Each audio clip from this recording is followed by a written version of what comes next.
ये कहानी है एक सफ़र की। वैसे तो हम कभी ना कभी किसी न किसी सफ़र पर गए ही होंगे। कुछ सफ़र यादगार बन जाते हैं तो कुछ हादसों का शिकार। राहुल और सानिया की ज़िंदगी में भी एक ऐसा ही हादसा हुआ था जिससे उनकी रूह कांप गई। राहुल और सानिया की मुलाकात फाइन आर्ट्स में डिप्लोमा करते हुई थी। बेहद प्रतिभाशाली दोनों एक दूसरे के गुणों से जल्दी ही अवगत हो गए थे और अपनी पढ़ाई के पूरे होते होते दोनों ने जीवन साथ बिताने का फैसला कर लिया और शादी कर ली। कहानी को शुरू करने से पहले इस चैनल को सब्सक्राइब कर दें जिससे कि आप आगे भी ऐसी कहानी सुन सकें। अपने फोल्डर कलर्स तेजी से समेटता हुआ राहुल बोला, सामान पैक करो सानिया, ऑलरेडी बहुत देर हो चुकी है। तुम शायद भूल गई हो कि हमारी कार सर्विस के लिए गई है। जल्दी करो नहीं तो ऑटो बस कुछ भी नहीं मिलेगा। तेजी से आगे बढ़ते राहुल का पीछा करती हुई सानिया बोली, अरे बाबा बस हो गया, कल की एग्जीबिशन के लिए कुछ तैयारी रह गई थी, वही निपटा रही थी। कल के होने वाले इवेंट की टेंशन और दिन भर की थकान से राहुल मन ही मन गुस्सा कर रहा था और चुप था। राहुल का मूड ठीक करने के लिए सानिया ने बोला, राहुल एक काम करो, तुम अभी अपनी एक सेल्फी निकाल लो, कल एग्जीबिशन के गेट पर लगा देंगे। तुम्हारा फूला हुआ मुंह देखकर आने वाले दर्शक समझेंगे इस एंटिक पीस की तरह अंदर के आर्ट पीसेस भी एंटिक ही होंगे। सानिया ने ये बात इतनी सीरियसली बोली कि राहुल की एकदम से हंसी निकल गई। अब ये प्यारा युगल आर्ट गैलरी के कॉरिडोर से होता हुआ सड़क पर हाथ में हाथ डाले आ गया। अपने इस आर्ट स्टूडियो को बहुत मेहनत से दोनों ने खड़ा किया था और अब इस संस्थान में अनेकों छात्र अपनी प्रतिभा को निखारने आते थे। कल का दिन दोनों के लिए बहुत खास था क्योंकि वह अपने जीवन की पहली आर्ट एग्जीबिशन लगाने वाले थे। सड़क पर पसरा सन्नाटा देखकर सानिया थोड़ी चिंतित होते हुए बोली, राहुल देखो कैब बुक कर लेते हैं। सानिया की बात को मानकर राहुल अपना फोन निकालने ही वाला था कि तभी सामने से बस तेजी से आकर रुकी। बस रुकते ही बस का दरवाजा झटके से खुल गया। बस में अंदर झांकते हुए राहुल ने पूछा, सिविल लाइंस जाएगी क्या ये बस? अंदर बैठे अजीब से चेहरे वाले व्यक्ति ने हाँ बोला, जो शायद कंडक्टर था। उसका चेहरा देखकर राहुल कुछ सोच में डूब गया। तभी सानिया ने उसका हाथ पकड़कर तेजी से बस में चढ़ गई और बोली, अरे यार जल्दी करो, लेट हो रहे हैं। बस पूरी भरी हुई थी, बस बैक सीट खाली दिखाई दे रही थी। दोनों तरफ की सीट के बीच बनी लेन से गुजरते हुए दोनों पीछे जा पहुंचे।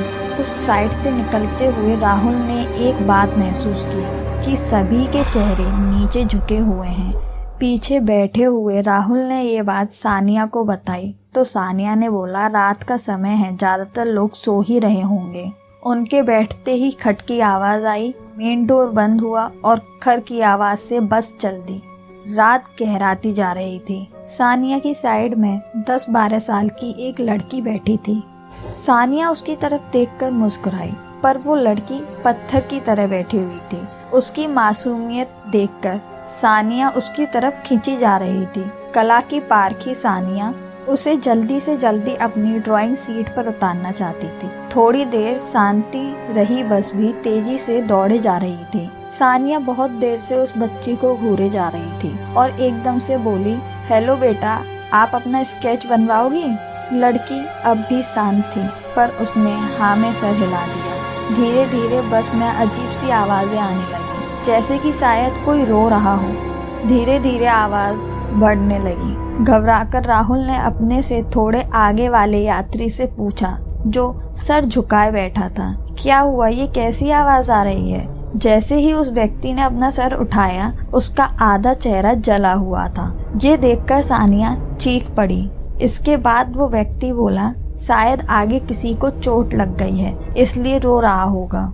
धीरे धीरे बस में रुदन बढ़ता जा रहा था। सानिया ने देखा बराबर बैठी लड़की का चेहरा पहले की तरह पत्थर जैसा जमा हुआ था, लेकिन उसकी आंखों से लाल आंसू बह रहे थे। राहुल और सानिया अब पूरी तरह घबरा चुके थे।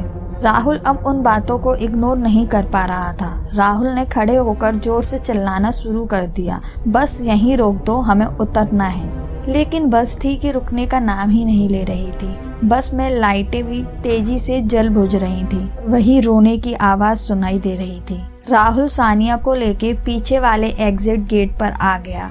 अगले स्टॉप पर बस की थोड़ी स्पीड कम हुई तो सानिया और राहुल कूद गए। स्पीड कम होने के कारण सानिया और राहुल को हल्की हल्की चोटें आई थी। बस तेजी से आगे निकल चुकी थी। राहुल ने उठकर सानिया को सहारा दिया। अब दोनों बस जल्दी से घर जाना चाहते थे। वहां से दोनों ने कैब बुक कर ली। घर पहुंचने तक सानिया बेहद डर चुकी थी। राहुल ने उसको पेन किलर देकर सुला दिया। गिरने से खुद उसे भी बहुत चोट आई थी।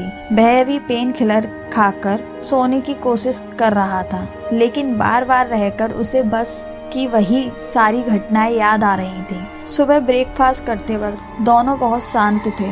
रात की घटना से अपना ध्यान हटाकर आज के अपने बहुप्रतीक्षित इवेंट में ध्यान लगाना चाहते थे। बस राहुल यह बोला, वह कोई साधारण बस नहीं थी, वह जरूर भूतिया बस थी। सानिया उसकी बात पर हंस पड़ी। अरे तुम कब से बातों को मानने लगे इन भूतिया बातों को? हंसी आ रही है तुम्हारी बात सुनकर। राहुल सानिया की बात पर थोड़ा मिसमिसाता हुआ कोई उत्तर नहीं देना चाहता था। वो दोनों आर्ट गैलरी पहुंचे। आर्ट गैलरी जगमगा रही थी। आशा के विपरीत अप्रत्याशित भीड़ को देखकर दोनों बहुत खुश थे। राहुल दौड़ दौड़ कर सब व्यवस्था देख रहा था। सानिया आए मेहमानों के एक समूह को किसी आर्ट पीस की विशेषताएं बताने में मग्न थी।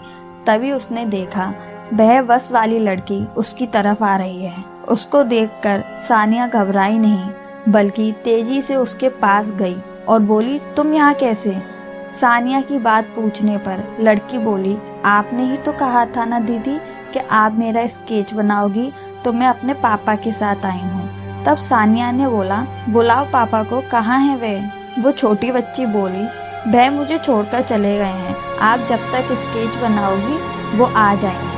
सानिया बोली, अच्छा आओ बैठो, और उसने अपने एक स्टूडेंट से लड़की के लिए चॉकलेट लाने को कहा। उसने राहुल को भी मैसेज कर दिया कि वह वहाँ पर आ जाए जल्दी से जल्दी। राहुल, तुमको कुछ दिखाना है। सानिया सोच रही, देखो यहाँ पर ये लड़की आई है और तुम मन ही मन बस के बारे में गलत बातें पाले बैठे थे।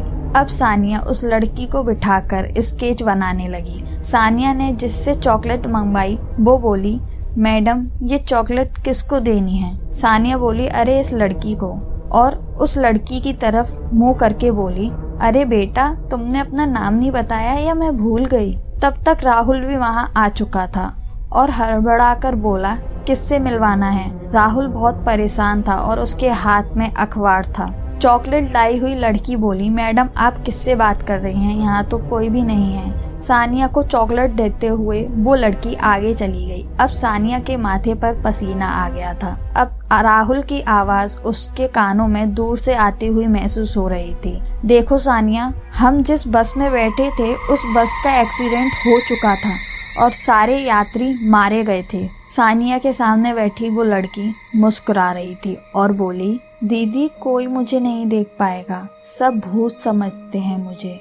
आपने मेरा स्केच बनाने को कहा था ना, मैं सिर्फ आपको ही दिखूंगी, आप मेरे बहुत सारी स्केच बनाना। सानिया की आवाज उसके गले में घुटते हुए महसूस हो रही थी और उसके हाथ बिना उसके कंट्रोल में रहते हुए स्केच बनाने में बिजी थे।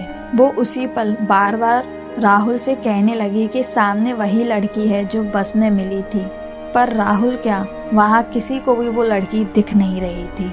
अखबार में खबर देखकर सानिया वहीं बेहोश हो गई और जब वो होश में आई तो उसने सभी को बताना चाहा, पर कुछ देर को तो जैसे उसकी आवाज किसी ने रोक दी हो। और वहीं राहुल के पास वो छोटी बच्ची सानिया को खड़ी अब भी दिख रही थी। सानिया इतनी डर गई थी कि वो घर से बाहर जाना बंद कर दिया, किसी से बात करना बंद कर दिया, बस कमरे में बैठना सोना रह गया था। सानिया की ऐसी हालत देखकर राहुल ने अपनी फैमिली और सानिया की फैमिली को बुला लिया। उसके घर वाले जब उसे देखने आए तो साथ में एक पंडित को भी ले आए जो अपने साथ एक तावीज लाया था। उसने वो तावीज सानिया को पहना दिया और कभी ना उतारने की हिदायत भी दे दी। उस दिन से सानिया के साथ वो हरकतें बंद हो गईं। पर राहुल और सानिया के दिमाग में अब भी वो घटना घूमती रहती है। अगर वो लोग उस बस से ना उतरते तो उनके साथ क्या होता। तो दोस्तों, यहाँ कहानी खत्म होती है। अगर आपको हमारी कहानी पसंद आई हो तो लाइक, कमेंट, शेयर करें और चैनल को फटाफट से सब्सक्राइब कर दें। तब तक के लिए